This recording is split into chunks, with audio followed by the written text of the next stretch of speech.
ये दिनांक 14 जनवरी को भेलूपुर थाना क्षेत्र के एक साड़ी का कारोबारी जो साड़ी बनाने का काम करते हैं महमूद आलम, जिनकी उम्र लगभग 50 वर्ष के आसपास थी, रोहिला मोहल्ले के रहने वाले थे।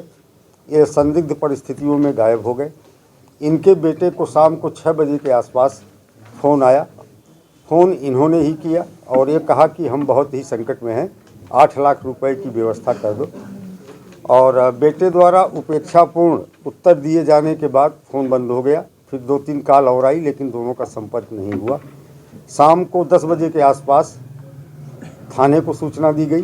तत्काल कमिश्नरेट पुलिस और सर्विलांस की टीम, एसओजी की टीम, सबने मिलकर संयुक्त रूप से प्रयास प्रारंभ किया और उसी के क्रम में ये 3 अभियुक्तों की गिरफ्तारी की गई है, जिनके द्वारा बहुत ही कहानीपूर्ण तरीके से महमूद आलम का अपहरण किया गया था।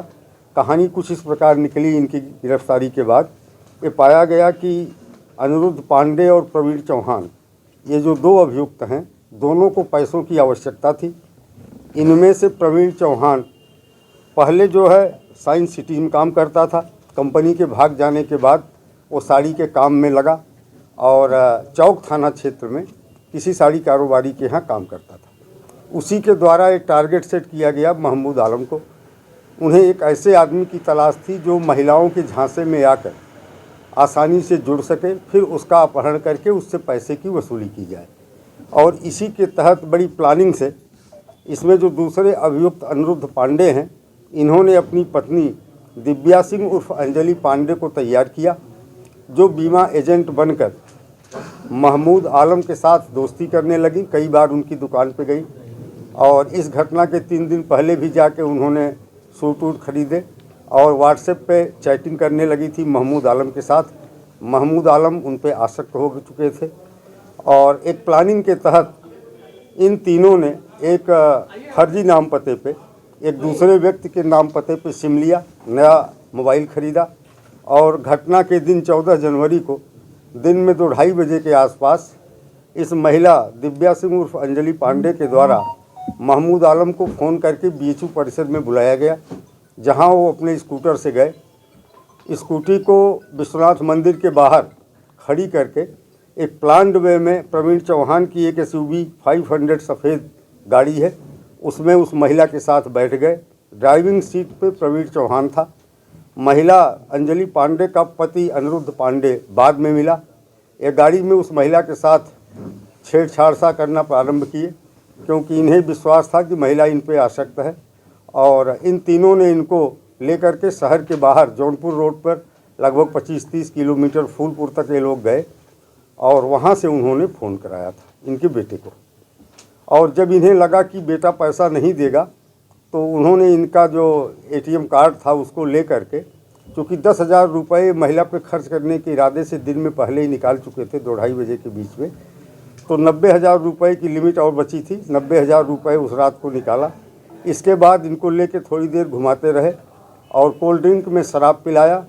फिर इनकी गला घोट करके हत्या कर दी महिला के दुपट्टे से, और एक इनके पास केबल था डाटा चार्जर का, उससे, और ले जा कर के इनके शव को चुनार पुल से नीचे गंगा जी में फेंक दिया। दूसरे दिन फिर 1 लाख रुपये उस एटीएम से इनके खाते से निकाले और इस बीच में हमारी टीमों ने प्रयास करके इन्हें पकड़ लिया है।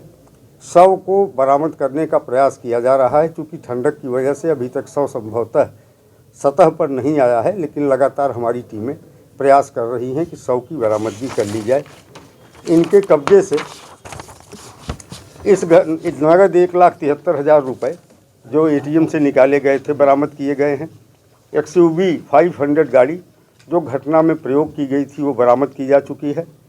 और मृतक का घड़ी जो एप्रोमाराई कंपनी का है, पासपोर्ट और ICICI का डेबिट कार्ड, पैन कार्ड और ब्लैंक चेक 1 अदद उसके पास था, वो डेटा चार्जिंग केबल जो घटना में इस्तेमाल किया गया मारने में, और घटना में प्रयुक्त स्टोल लाल रंग का जो दुपट्टा था जिस पर हरे रंग की पट्टी व फूल की आकृति बनी हुई थी, वो बरामद की गई है। इस पूरे घटनाक्रम के अनावरण में हमारी सर्विलांस टीम ने, हमारी एसओजी की टीम ने और थाना भेलूपुर की पुलिस ने अथक प्रयास करके बिल्कुल एक अंधे केस को प्रवीण चौहान, इसके खिलाफ 6-7 मुकदमे मऊ में दफ़ा 25 के आर्म्स एक्ट के दर्ज हैं और एक मुकदमा सिगरा थाने में 2013 का दर्ज है।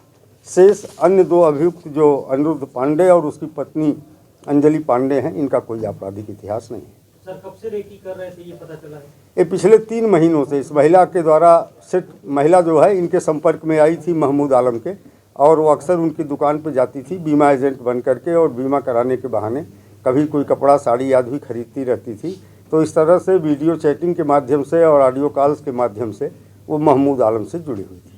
इसके साथ भी कुछ और लोगों के साथ भी करने की कुछ इसमें देखिए, इसके अतिरिक्त 2 अन्य व्यक्ति, एक तो जिन्होंने सिम बेचा इल्लीगल तरीके से, और जिस आदमी ने 150 रुपये लेके उस मोबाइल की दुकान पे काम करने वाला वर्कर राहुल अग्रहरी, उसने 150 रुपये लेके अपना आधार कार्ड आईडी प्रूफ जो है उपलब्ध कराया था।